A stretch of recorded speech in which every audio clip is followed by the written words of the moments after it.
Now, the point about the political loser, on the one hand, has to acknowledge the political party, which I don't know whether he's been explicit in saying that he votes Democrat, but he very much comes across as if he does, or he would justify it in very similar terms to people he criticizes in this essay, such as Jacobin and the DSA.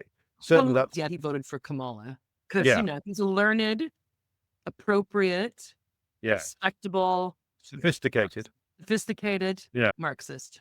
And what, So and the what only thing those people could do was to vote for Kamala, of Oh, course. yes, of course. You vote for the woman who instituted slave labor firefighters in California, and hasn't that gone well?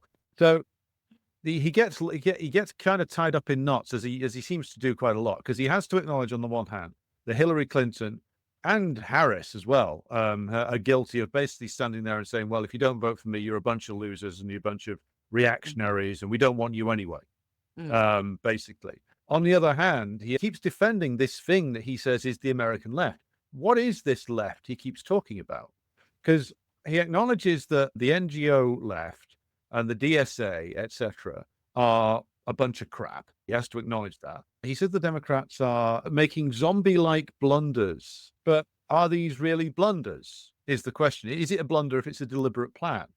See, Daniel keeps going down this road that you see a lot of American leftists go down, which is saying that, oh, the Democrats are just losers. Well, they're not really, because they've held the presidency for at least half of the opening period of this century. So 2 terms of Obama, 1 term of Biden. So that's like 16 years. So they've actually been there for the majority of the opening 2 decades.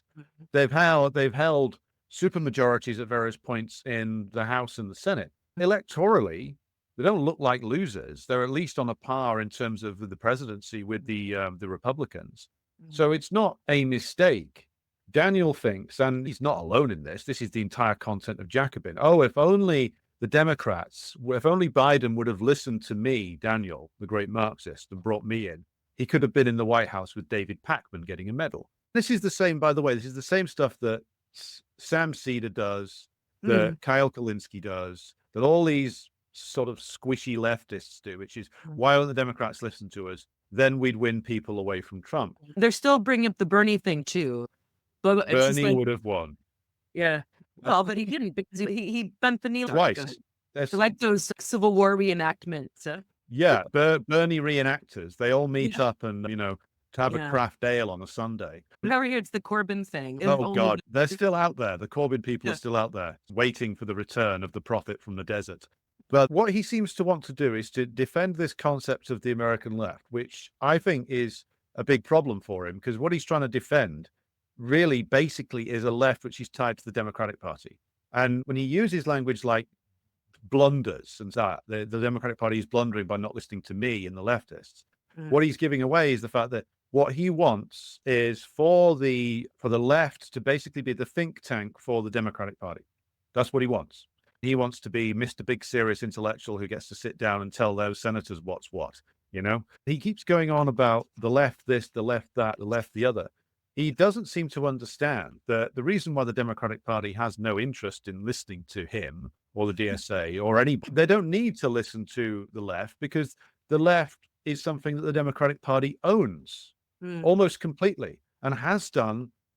Well, how far do you want to go back? I mean, my idea would be they've probably owned it completely since at least the 60s, since the subordination of the old CPUSA due to state repression in the 50s, that slowly got absorbed by the Democratic Party. And the other institutions and movements that existed outside of it got crushed by the state, Black Panthers and others in the 60s, etc. So what's left by the 80s and the 90s is a left which is literally tied to nothing. The defeats of the Communist Party and then the defeat of the wider working class has made it so that there is no independent working class politics in the United States. There's various different labor struggles, that's true. But in terms of a political entity, the working class has been subsumed under the left wing of the bourgeoisie. That's what it is being told its role is by the leaders of the CIO, by the various different NGO leftists, by Daniel Tutt. It's basically to support the Democrats and shut up. And then they get very angry when bits of the working class, by no means all of it, go off and vote for Trump, and Daniel explodes in rage and frustration. He keeps wanting to defend this thing called the American left, but and any objective assessment of the American left will find that it's just the left of the Democrats. It's just the left of the bourgeoisie. What does it stand for? What does Daniel spend his time defending? There's no working class content to that politics whatsoever. He speaks about, in the essay, the need to address the problems that have made a section of the working class vote for Trump. But he doesn't seem to have a clear understanding of, like, well, why is it that a section of the working class would vote for Trump in the first place? Why is it that they loathe the Democratic Party? Why does an even bigger section not want to vote for either party? So he doesn't seem to understand any of those problems, what the historic defeats of the 60s, 70s, and 80s led to, or how it needs to be addressed, or the need to actually, and he keeps going on and on about you're attacking the left, but that's exactly what you need to do at this stage. Like, clarificatory lines do need to be drawn, whether we are in Britain or in the United States. This thing called the left hasn't worked.